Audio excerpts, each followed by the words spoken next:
Halo, selamat pagi pemirsa. Bagaimana kabarnya Anda hari ini? Senang sekali rasanya bisa berjumpa lagi di program Ayo Sehat. Tentunya dengan sejumlah informasi dan juga inspirasi seputar dunia kesehatan. Tidak lupa saya ingatkan kepada Anda pemirsa untuk tetap patuh terhadap protokol kesehatan. Dan semoga pandemi COVID-19 ini bisa kita lalui bersama-sama. Pemirsa, hari ini Ayo Sehat akan membahas tentang bagaimana mengendalikan tekanan darah setelah hari raya. Nah, ini penting banget pemirsa. Kita akan berbincang nanti dengan dokter spesialis penyakit dalam konsultan ginjal hipertensi, Dr. Nimade Hustrini. Mari kita mulai Ayo Sehat bersama saya, Elgin Fridianto.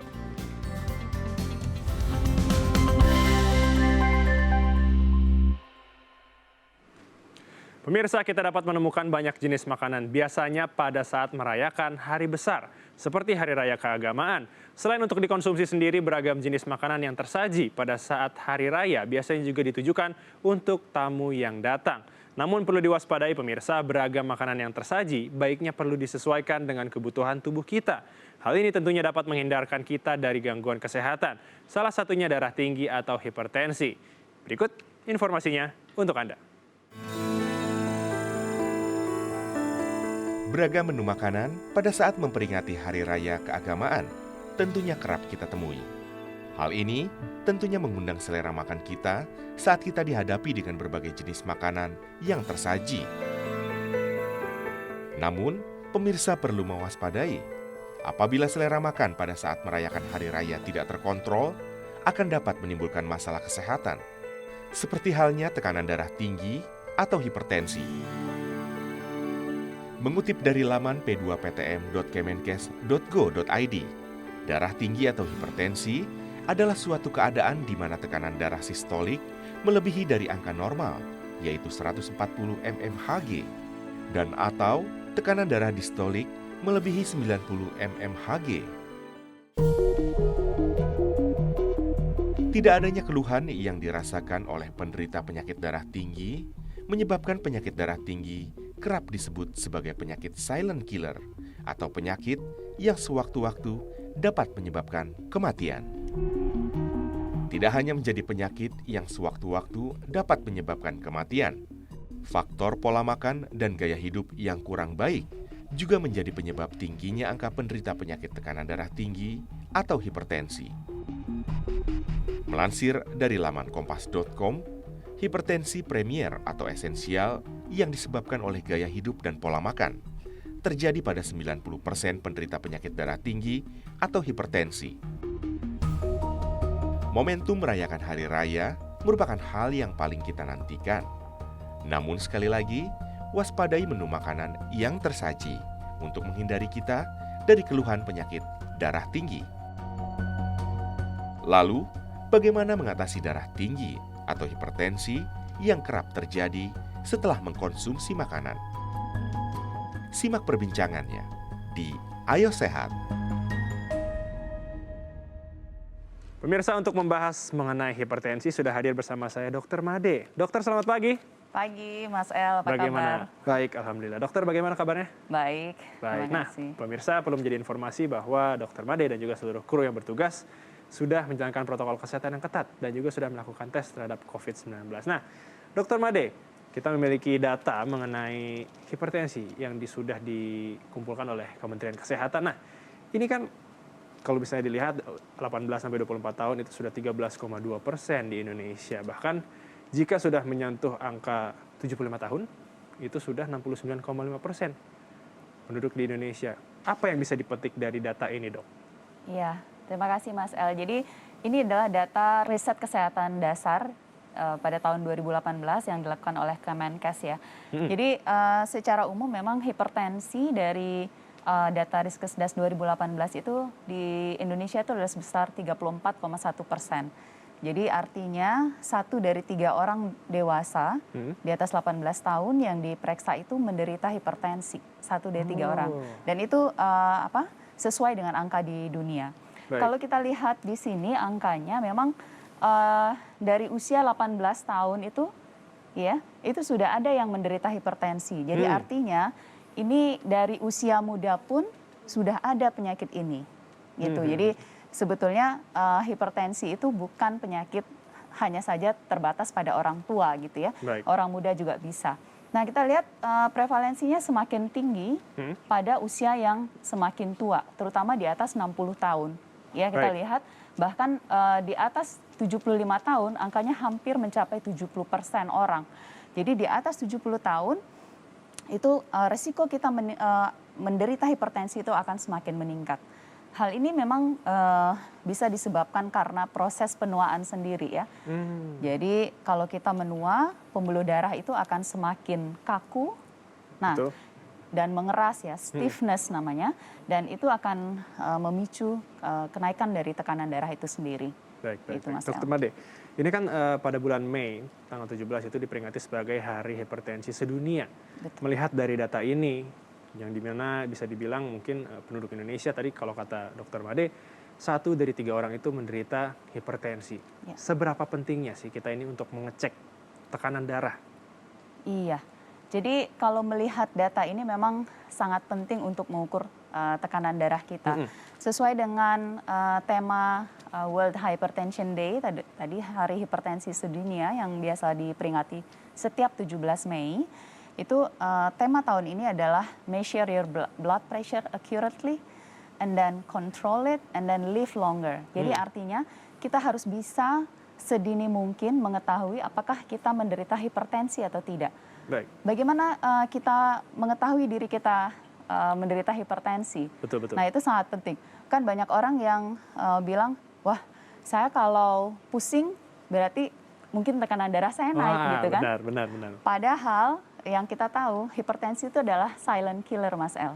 Oh, wah, lebih bahaya itu. Artinya dia nggak menunjukkan gejala apapun, Baik. tapi tekanan darah bisa sangat tinggi. Oh, Jadi sebetulnya mitos ya yang mengatakan bahwa kalau orang dengan hipertensi itu kebanyakan sakit di tengkuknya, ini ya. sakit kepala dan sebagainya. Nah, itu sebetulnya salah ya, karena sebagian besar orang dengan tekanan darah yang tinggi itu tanpa gejala. Gitu. Jadi satu-satunya cara untuk tahu apakah tekanan darah kita tinggi atau tidak adalah dengan mengukur tekanan darah dengan baik. Oh, oke, nah kayaknya kita harus tahan dulu nih, Dok. Oke. Penasaran, nanti pemirsa kita buat penasaran dulu seperti apa sih caranya kita bisa mengecek tekanan darah kita di rumah mungkin ya. Kita harus jeda sejenak, pemirsa jangan beranjak dulu karena Ayo Sehat akan segera kembali usai jeda.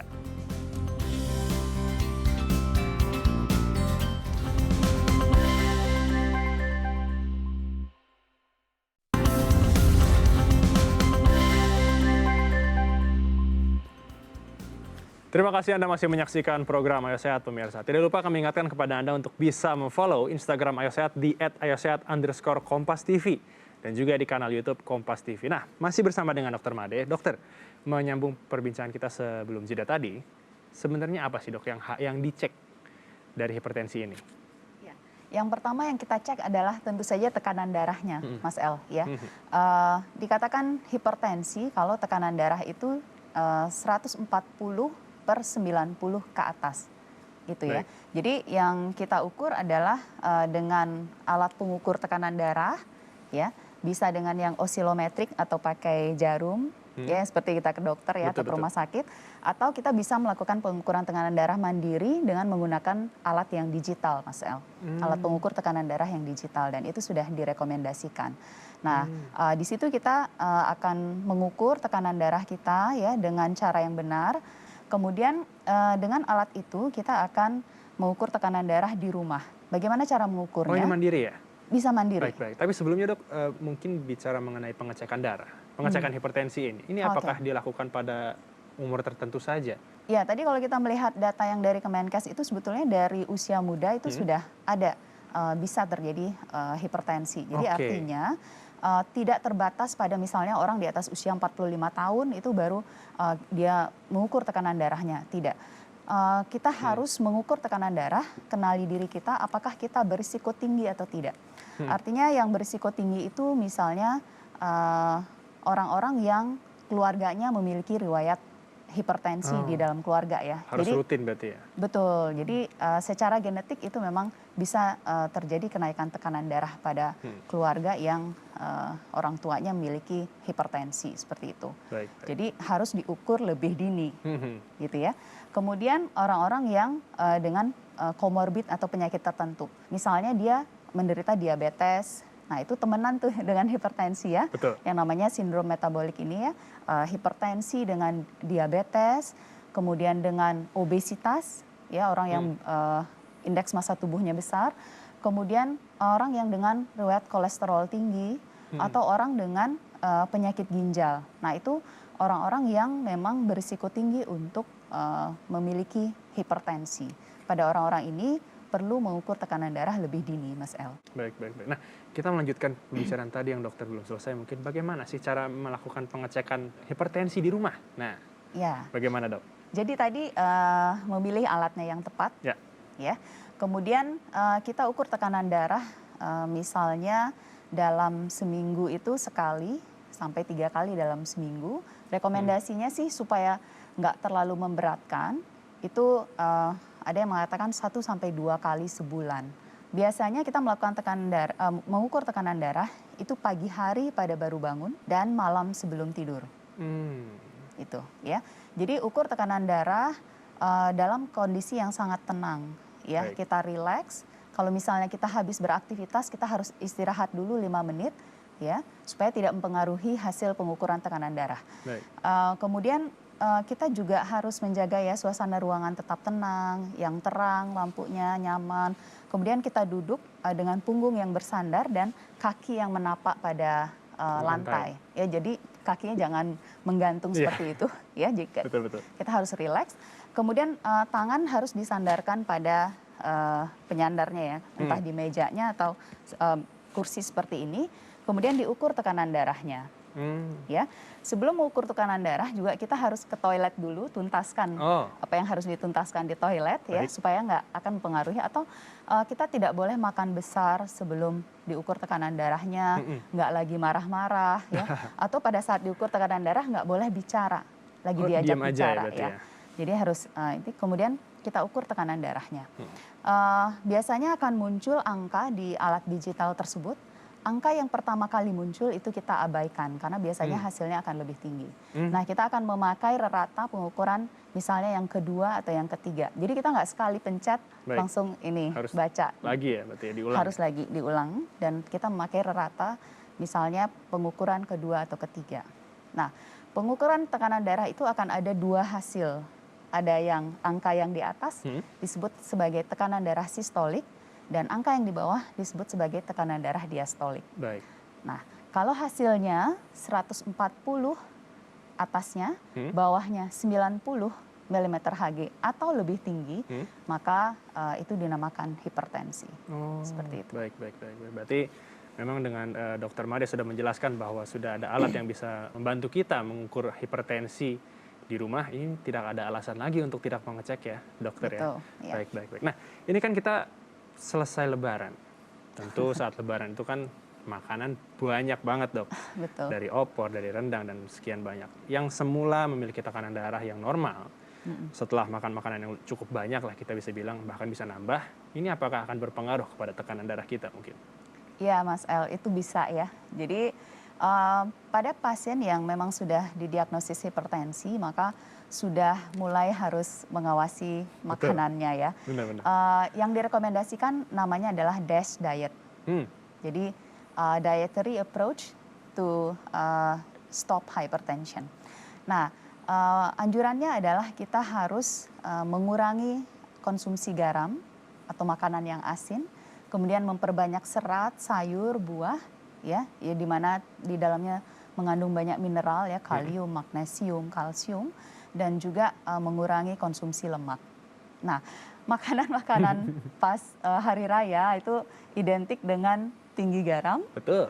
tinggi lemak, ya, dan manis-manis. Benar. Nah, itu semua akan meningkatkan tekanan darah, Mas El. Justru yang tadinya normal bisa jadi tinggi ya? Bisa jadi Yang tinggi. tinggi malah bisa bahaya. Lebih tinggi lagi. Baik.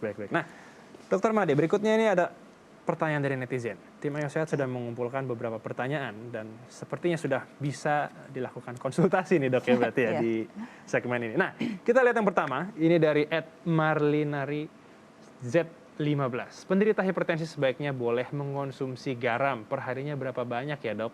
Bagaimana jika diganti dengan garam rendah natrium? Aman nggak tuh? Bagaimana, Dok? Iya, terima kasih pertanyaannya. Kalau penderita hipertensi tadi dianjurkan untuk mengonsumsi garam rendah garam. Kalau natrium itu sekitar 2 sampai 3 gram per hari. Oke, baik. Ya, bahkan di Amerika lebih ketat lagi sekitar 1,5 gram per hari. Itu sangat sedikit ya. Kurang lebih 1 sendok teh garam itu untuk semua makanan dalam sehari. Wah, Ya, bisa dibayangkan sementara kalau ya. di sini kayaknya wah kurang nih. Iya. Nambah lagi. Sedangkan rata kita makan garam sehari itu kalau orang Amerika di atas 3 gram, 3,4 gram dalam sehari. Bahkan di kita ada provinsi yang makan garamnya sekitar 11 gram sehari. Wah. Itu bisa dibayangkan Bisa. berkali-kali lipat dari rekomendasinya. Bagaimana kalau diganti dengan garam yang rendah natrium?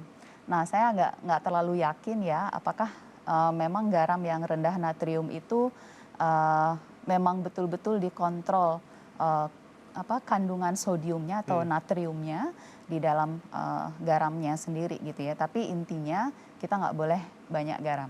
Ya. Oke, berikutnya Dokter Made, ini berikutnya ada dari Givari Ramadan. Dokter, saya didiagnosa hipertensi, tetapi jika tekanan darah saya sudah dalam rentang normal, berarti bisa berhenti minum obat ya dok? Nah, ini gimana nih dok? Ini pertanyaan sering banget muncul ya. Setiap kali pasien kontrol ke praktek selalu menanyakan, dok, tensi saya kan udah normal, boleh dong stop obatnya gitu. Nah, kalau orang hipertensi dan minum obat anti hipertensi dan diukur tekanan darahnya ternyata normal, ya normal itu 120, 110 gitu ya, betul. per 70, per 80. Nah, itu artinya tekanan darahnya terkontrol dengan obat. Oh, bukan karena sendirinya. Iya, Baik. jadi kalau kita stop obatnya, tensinya akan naik lagi, gitu ya. Kecuali memang ada indikasi khusus untuk mengurangi dosis atau menyetop obatnya itu harus dikonsultasikan dengan dokternya, Mas El ya. Baik. Oke. Nah, dokter, perbincangan kita ini masih seru banget soal hipertensi dan kita harus jeda sejenak dulu. Pemirsa jangan beranjak dulu karena Ayo Sehat akan segera kembali usai jeda.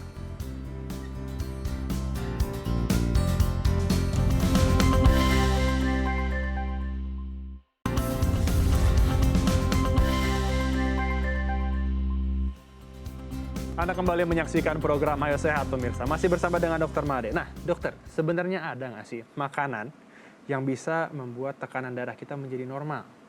Bagaimana dok? Iya, pertanyaan yang menarik. Bicara dengan tentang makanan selalu menarik ya, karena betul. kita harus hidup dengan makanan. Jadi banyak ada pepatah yang mengatakan your food is your medicine. Betul Ya, sekali. jadi kita harus pintar-pintar memilih makanan supaya kita tetap sehat. Makanan yang dianjurkan untuk menjaga tekanan darah tetap normal itu adalah yang lebih ke arah vegetarian ya. Jadi yang lebih banyak sayur, lebih buah. banyak buah, ya. Kemudian yang mengandung sedikit lemak, Baik. ya. Misalnya kalau kita suka makan daging, ya, itu kita pilih daging yang sedikit lemaknya, Oh, ya. Misalnya makan ayam tanpa kulitnya, ya. Atau nanti mau bikin rendang, ya. Daging sapinya dipilih yang tidak ada lemaknya atau disingkirin lemaknya, baru kita makan yang itu. justru yang enak-enak harus ditinggalkan ya pemirsa ya. Kulit ayam dan lemak juga. Baik. Nah, Iya. bicara soal yang harus dihindari selain kulit ayam, itu tadi lemak ya dok ya. Mungkin ada yang harus dibatasi juga nggak nih? Iya, tadi yang tinggi lemak, kemudian yang tinggi garam, ya misalnya keju, ya. Keju. Kemudian semua fast food itu. Kemudian kita juga harus menghindari yang misalnya processed food ya. Jadi makanan-makanan yang ada dalam kemasan. Karena 75% itu tinggi kandungan garamnya. Betul. Gitu. Ya, jadi misalnya kalau kita beli daging yang sudah dalam kalengan atau makanan-makanan yang ya semua yang berpengawet. Nah, pengawetnya itu terdiri dari NaCl ya. Jadi garam, pengawetnya adalah garam. Jadi ya kalau bisa kita harus makan makanan yang segar ya. Tadi banyak buah, sayur, kemudian biji-bijian, kacang-kacangan, yaitu bagus untuk menjaga tekanan darah. Baik. Nah, jika untuk konsumsi daging ya tadi dok ya. Kalau untuk konsumsi dari daging merah sendiri itu baiknya sehari berapa? Kita bilangnya gram ya berarti ya. Berapa gram mungkin dok? Jadi memang kalau daging itu kita harus lihat jenisnya. Ya. Lebih disukai unggas gitu ya. Sekitar 60 gram sehari itu masih dianjurkan. Oh, baik. Oke, nah Dokter Made mungkin bisa diberikan tips nih kepada pemirsa Ayo Sehat di rumah tentunya agar terhindar dari hipertensi. Silahkan dokter. Ya, jadi pertama kita harus mengenali diri kita, apakah kita berisiko tinggi untuk hipertensi. Ya, jika kita berisiko tinggi, maka kita harus mengukur tekanan darah sedini mungkin untuk mengetahui apakah kita juga memiliki hipertensi atau tidak. Ya, kemudian tetap jaga healthy lifestyle. Ya, kita harus jaga makanan. Ya, jangan yang tinggi garam, tinggi lemak. Ya, yang enak-enak dihindari. Kemudian kita harus aktif. Ya, kita harus beraktivitas. Ya, anjurannya 30 menit. Sehari 30 menit 5 sampai 7 kali dalam seminggu. Itu dengan ya intensitas yang moderate sampai tinggi itu dianjurkan. Misalnya kita jalan cepat atau bersepeda. Nah, itu dianjurkan. Kemudian tidak boleh mengkonsumsi alkohol dalam jumlah yang tinggi ya. Jadi moderate consumption aja. Kemudian juga kita harus menghindari stres. Nah, paling penting ini. Apalagi di tengah pandemi ini stresnya numpuk kayaknya, Dok. Betul. Kalau puasa kan rasanya kita bisa mengendalikan emosi lebih baik ya. Betul. Jadi mungkin tekanan darah akan lebih terkontrol. Kemudian juga, nah ini agak susah nih, terutama di Jakarta. Diminta untuk menghindari polusi udara. Wah, mungkin susah harus itu. ke puncak. Macet, Dok. Baik. Berarti memang harus ini ya istilahnya lebih banyak asupan udara segar.